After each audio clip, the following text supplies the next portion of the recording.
Sobat Kairos yang dikasihi Tuhan Yesus Kristus, renungan firman Tuhan bagi kita saat ini tertulis dalam kitab 2 Tawarik 1 ayat 12.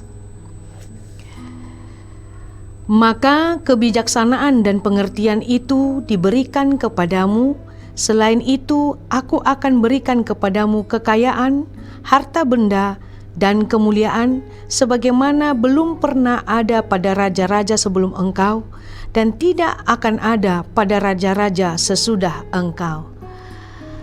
Sobat Kairos, Tuhan adalah pencipta semesta.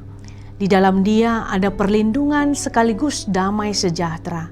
Maka kita harus memiliki kebergantungan penuh kepadanya. Allah mengundang kita untuk meminta segala sesuatu kepadanya dengan penuh penyerahan. Apakah respon kita bila Tuhan bertanya, "Mintalah apa yang kau inginkan, maka akan kuberikan kepadamu"? Saudara, kisah Salomo di Gibeon mengajarkan kita prinsip kebergantungan yang benar kepada Allah. Salomo adalah seorang raja yang istimewa.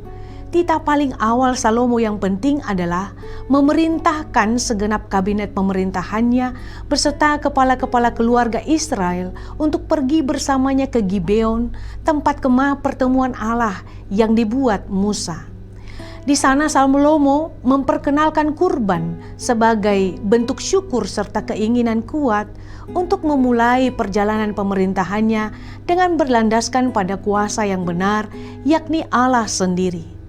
Pada malam harinya, Tuhan menjumpai Salomo dan menanyakan apa yang hendak dimintanya. Sungguh mengejutkan, apa yang diminta Salomo adalah hikmat serta pengertian untuk memimpin bangsa Israel dengan baik. Ia tidak meminta kekayaan, umur panjang, kekuasaan ataupun kehancuran musuh-musuhnya. Salomo tahu betul apa yang dibutuhkan. Ia membutuhkan hikmat sebagai wujud bimbingan Allah pada saat ia menjalankan roda pemerintahannya. Salomo sadar betul akan tanggung jawab yang besar dalam memerintah bangsa Israel yang hanya dapat dijalankan dengan pertolongan Tuhan, bukan dengan hikmat dan pengertian dirinya sendiri. Tuhan mengabulkan permintaannya dan permintaan ini diperkenankan oleh Tuhan. Bahkan Tuhan melimpahkan kekayaan, kejayaan, kehormatan kepada Salomo bersama dengan hikmat dan pengertian untuk memerintah bangsa Israel. Sebagai umat Tuhan di tengah zaman dengan perubahan yang cepat, maka kita pun perlu untuk terus-menerus memohon agar hikmat dan pengertian Allah diberikan bagi kita, sehingga kita boleh memimpin keluarga dan anak-anak kita semakin mengasihi Tuhan. Seperti halnya Salomo yang meminta hikmat, kita pun perlu berdoa meminta petunjuk Tuhan saat menghadapi kebingungan dalam menghadapi ancaman, tantangan dan masalah, serta merenungkan firman Tuhan. Hikmat sejati bukan sekedar tahu banyak hal, tetapi kemampuan untuk membedakan yang baik dan yang jahat, serta mengambil keputusan yang sesuai dengan kehendak Allah. Tuhan adalah Allah yang murah hati. Ia tidak hanya memberikan apa yang Salomo butuhkan, tetapi juga apa yang tidak ia minta, yaitu kekayaan dan kemuliaan, pun diberikan kepadanya.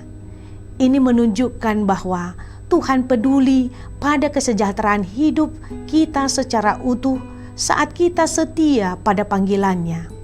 Firman Tuhan dalam Matius 6 ayat 33 mengingatkan kita, tetapi cari dahulu kerajaan Allah dan kebenarannya, maka semuanya itu akan ditambahkan kepadamu. Oleh sebab itu, mintalah hikmat terlebih dahulu, maka Tuhan akan mencukupkan segala kebutuhan lainnya sesuai kekayaan kemuliaannya. Amin. Selamat beraktivitas Sobat Kairos.